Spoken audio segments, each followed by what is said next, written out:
London Britain's withdrawal from the European Union, known as Brexit, has brought a multitude of challenges, and now it seems to be testing the limits of the English language. Clever wording, what diplomats describe as constructive ambiguity, can bridge gaps between groups with competing interests. But lately, the language in Brexit seems only to have set off seismic shocks. On Monday, it was the use of the innocuous-sounding word alignment that crashed hopes of a breakthrough in Brexit talks, prompting a political crisis in London and sending diplomats scurrying to their dictionaries in search of alternative terminology. If parsing the language has proved difficult for diplomats, average readers have often found themselves sinking in a swamp of seemingly meaningless distinctions and incomprehensible verbiage. Herewith, a guide to the language that brought Brexit to a halt this week and what it may take to put talks with the European Union back on track. The current linguistic troubles are being generated by the logjam over the border between Northern Ireland, which is part of the United Kingdom, and Ireland, which will remain in the European Union. Prime Minister Theresa May of Britain is under pressure to guarantee that, after Brexit, there will be no border checks between the two. This is harder than it sounds. Currently, as both sides are members of the European Union, trade flows over the border unimpeded, thanks to their membership in the Single Market and Customs Union.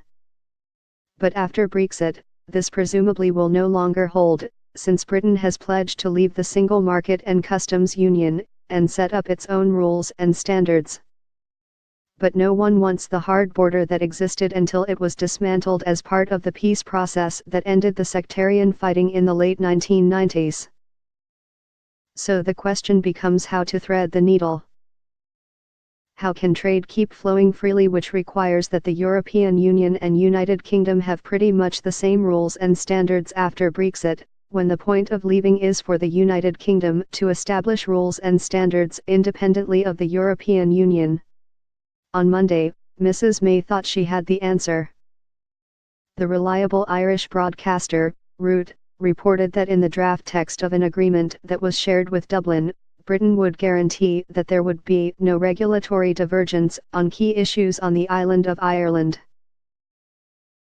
That suggested signing up to many of the same rules and standards as the European Union, in this way eliminating the need for customs checks on the Irish border, keeping many things pretty much as they are now.